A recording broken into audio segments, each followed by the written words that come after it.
The Judge and His Dealer, written and read by Mary Teresa. Copyright 2016. I won't mislead you about shit like this. This story contains descriptions of drug use and lewd sexual behavior. You have been warned. The woman said, perfunctorily, like lawyers say their bit when a case is held over to another day. I don't suppose you smoke weed. He answered with the same tone, Sure do, baby. They puffed on the joint like it was a cigarette. They didn't know any better.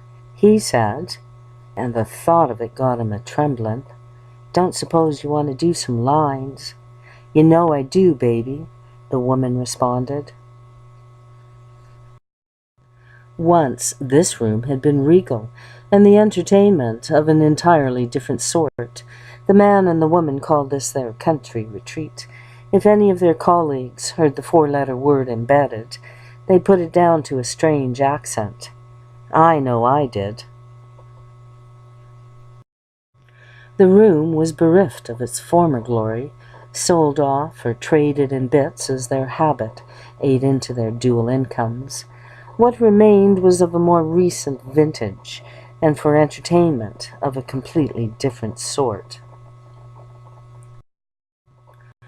What followed this bit of play-acting is best left unmentioned. They sunk over the year to acts of greater depravity. Here's where previous experience with coke and a good imagination helps. They were no longer attractive people. In their prime, they may have been. They were a long way past prime. The man removed a gold case, customized to hold white granules, and with a flat surface, for those emergency times when no flat surface can be found. He used a small blade, which also fit nicely into the case, to tap out two neat lines. As they were neither $20 crackheads nor $100 whores, the man rolled up a pink bill and offered the first set to his wife. He was a gentleman that way. They told their colleagues, for they had no friends. They retreated to the country to ride their horses.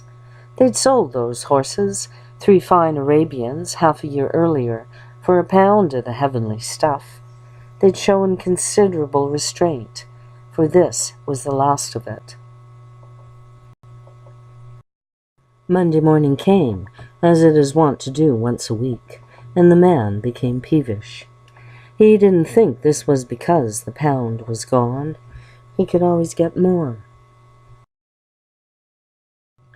Unbeknownst to him, though he had his suspicions, his wife had a secret stash. While he was denying someone an appeal, his wife partook of the last bit of the pound. The judge must have still been high, and wishing his woman had kept some. He had been late, and neglected to review his first case. He didn't recognize the legal name, and glanced too late at the report in front of him. Seeing the street name too late, he blanched in between appeal and denied as he realized his mistake. At about this point, his wife finished their last bit of heaven. Desperate men act desperately. A cokehead doing what he ought not to do isn't in the same league as Jean Valjean stealing to feed his children.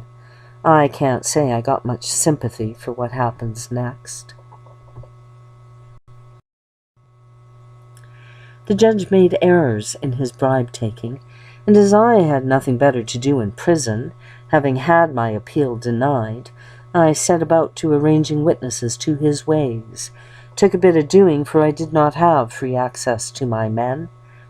Half a year later, the judge was sentenced to this very fine facility. Pictures the press somehow got a hold of him doing unspeakable things to his wife in the once regal country estate, and wearing his judge garb and wig, made certain none of his colleagues looked with kindness upon him.